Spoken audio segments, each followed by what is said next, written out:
Hello friends. கவர்மெண்ட்ல குடுத்த பால்வாடி சத்து மாவு வச்சு என்ன செய்ய போறோம் தெரியுமா? சத்து மாவு கூழ் தான் செய்ய போறேன். இந்த சத்து மாவு கூழ் வந்து 8 மாச குழந்தைங்கள்லேருந்து குடுக்க ஆரம்பிக்கலாம். குழந்தைங்க ரொம்ப நல்ல வெயிட் கெயின் ஆவாங்க. எப்ப சத்து மாவு யூஸ் பண்ணாலும் நீங்க ஜலிச்சுட்டு யூஸ் பண்ணுங்க. குழந்தைங்க சாப்பிடுறதுனால ஜலிச்சுட்டு யூஸ் பண்றது நல்லது. குழந்தைங்க தான் இல்லைங்க, பெரியவங்க கூட சாப்பிடலாம். என்னோட 1 1/2 வயசு குழந்தைக்கும், என்னோட 5 வயசு குழந்தைக்கும் தான் நான் இது குடுக்குறேன். மாவ நல்லா ஜலிச்சுட்டு பால் ஊத்தி நல்லா மிக்ஸ் பண்ணிக்கோங்க.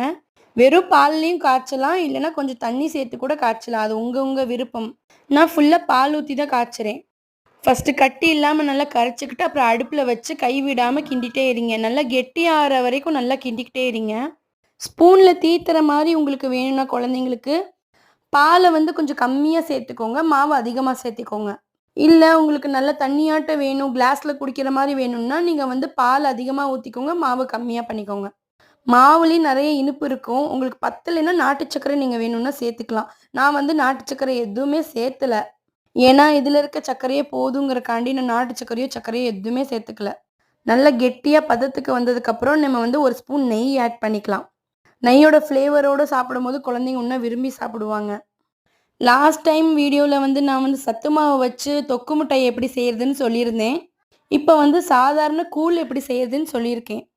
நம்மளோட சேனல்ல சத்து மாவு வச்சு என்னென்ன ரெசிபீஸ்லாம் செய்யலான்னு சொல்லிட்டு கண்டிப்பா நான் அப்லோட் பண்ணுவேங்க.